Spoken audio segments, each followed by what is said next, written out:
রেখা পাত্রকে নিয়ে সোশ্যাল মিডিয়ায় পোস্ট করেছেন শুভেন্দু অধিকারী। তিনি লিখছেন, শক্তি স্বরূপা রেখা পাত্রকে সাদরে স্বাগত জানিয়েছেন সন্দেশখালীর মহিলারা। এই গেরুয়া ঢেউ আসন্ন নির্বাচনে গেরুয়া সুনামিতে পরিণত হবে। সন্দেশখালীর বাসিন্দাদের এই উৎসাহ উচ্ছ্বাস সেই ইঙ্গিতে করছে।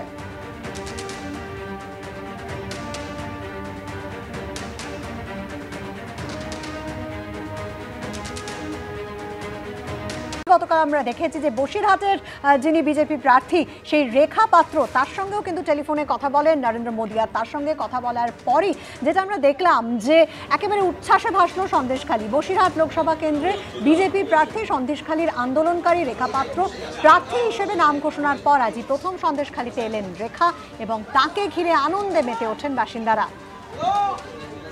অত্যাচার নির্যাতনের অভিযোগে বিক্ষোভের আগুন দেখেছে সন্দেশখালী। এবার সেখানে আন্দোলনকারী প্রার্থীকে ঘিরে উচ্ছ্বাসের ঢেউ। এতদিন যে আমাদের উপর অত্যাচার হয়েছে তার জন্য মা বোনেরা আন্দোলনে লেগেছিলেন। সেই আন্দোলন থেকে আজকের বুকে ওরা পুরোপুরিভাবে বল পেয়েছে। ওরা লড়বে, ওদের লড়াই ওরা লড়ে নেবে।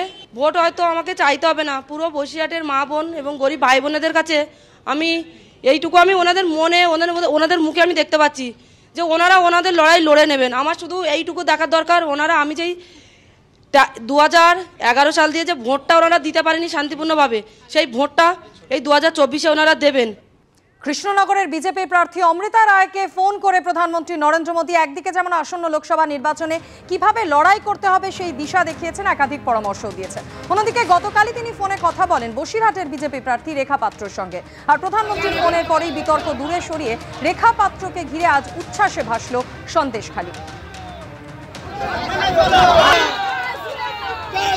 প্রার্থী হিসেবে নাম ঘোষণার পর আজই প্রথম সন্দেশখালীতে এলেন রেখা পাত্র। সরাসরি কথা বলে নেব, সন্দেশখালী থেকে রয়েছেন প্রতিনিধি পার্থপ্রতিম ঘোষ। পার্থপ্রতিম, ঘরের মেয়ে প্রার্থী হয়েছে, আজ তাকে কাছে পেয়ে কি বলছেন স্থানীয় বাসিন্দারা, আর রেখা পাত্রই বা কি বলছেন তার? দেখো, ঘরের মেয়ে প্রার্থী হওয়ার পর কিন্তু আনন্দে ভেসে উঠেছে সন্দেশখালী, এবং এই সন্দেশখালীতেই যারা আন্দোলনকারীরা ছিলেন তাদের একাংশের আমরা দেখেছিলাম প্রার্থী পছন্দ না হওয়া নিয়ে ক্ষোভ ছিল। কিন্তু সবটাই বদলে যায় গতকালকে প্রধানমন্ত্রীর যখন রেখা পাত্রকে ফোন করেন তার পরবর্তীকালে। আজকে দেখতে পাচ্ছি একেবারে সন্দেশখালী, মূলত যে জায়গা, যে সন্দেশখালীতে গত ফেব্রুয়ারি মাসের 7 তারিখ থেকে উত্তপ্ত হয়ে উঠেছিল, সেই সন্দেশখালীতে অন্যতম আন্দোলনের মুখ ছিলেন রেখা পাত্র, এবং তারপর বিজেপির প্রার্থী হিসাবে তার নাম ঘোষণা হলো।